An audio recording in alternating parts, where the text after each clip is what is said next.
You're the highest paid writer in Hollywood.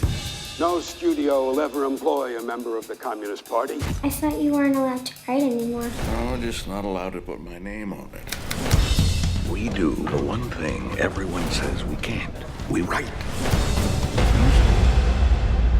This is not only an important movie, but it's a very entertaining movie in the way you've made it, too. This is a very colorful story about Hollywood, but one about a very shameful history of Hollywood here. You know, Trumbo was such a great storyteller himself. He made so many great films that I love, Spartacus, Roman Holiday. The more I read about him, the more I realized he was also very funny. So it kind of, to just be authentic to who he was, we had to get in some of the wit. And then the way he used screenwriting in the way John wrote the screenplay to portray this as a superpower. It actually is a power with which he wrote his way out of jail, and then with wit and a sense of irony and sort of exposing the lunacy of this really screwed up situation, he proved that you can write and accomplish, something even larger than what he'd done by winning 2 Academy Awards for Roman Holiday and Brave One, and then writing Spartacus,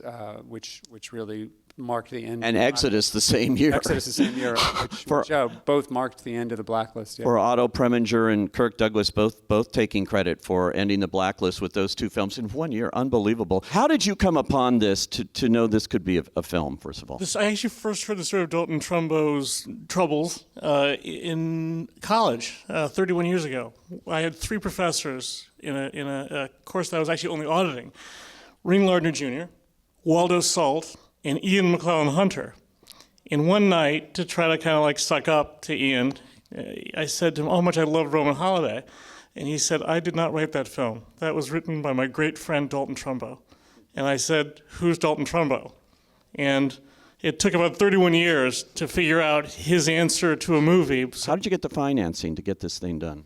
Well, I think in order to get the financing, we sort of recognized, we had a script that I thought had tremendous potential to get the kind of cast that we wound up with and the filmmaker. And what was great about it was that even though it's about big ideas and it was about a heroic story, it was about, it wasn't an internal story. As you can see, Cranston Trumbo had to go out in the world and interact with a tremendous swath of Hollywood in order to sort of thwart the blacklist, in order to save his family, in order to keep working. So it gave us the opportunity to put together a group of actors and a movie on a certain scale that would have a little bit more commercial financial potential than if it were simply the story of a writer dealing with his soul, which it is that story, but also much more. And so we first approached Jay, who has done such an extraordinary job, not only on his comedies, but on his movies at HBO, on Recount and Game Change, where he took big, complicated political themes and grounded them in things that you cared about and that you were entertained by. And he has a wonderful kind of playful sense about things. And then to Cranston, who was someone who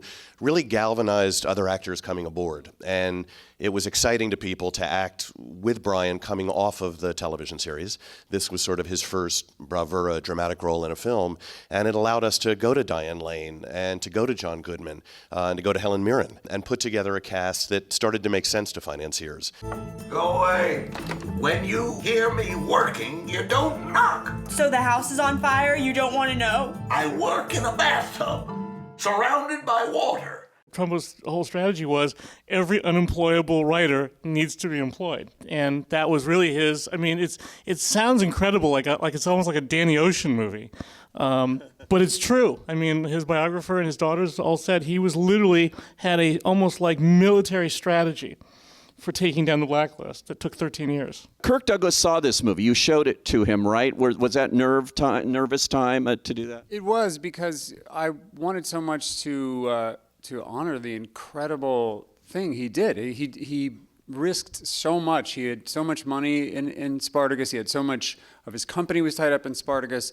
And for him to say, I know how to make this a commercial thing, I'll put a communist screenwriter at the head of the credits, it was a very, very crazy thing and the right thing. That made it really important to find someone who would not impersonate him so much as kind of channel him. What's great is the way, Jay, you have integrated real footage from the time. We're seeing real people, real documentary footage with your actors and things, and particularly with that Academy Awards ceremony that they let you use, where Kirk Douglas was presenting the award, ironically, to the blacklisted Dalton Trumbo. I like using archival footage to sort of transport you back and realize that there's an authentic, you're going back to something that, oh my God, that this all really happened. It seems so inconceivable that this could have ever happened. But then to cut into our Kirk Douglas, we actually did a little bit of manipulation of the imagery to make sure it would match perfectly. But I feel like the audience appreciates the blend, and it's an interesting part of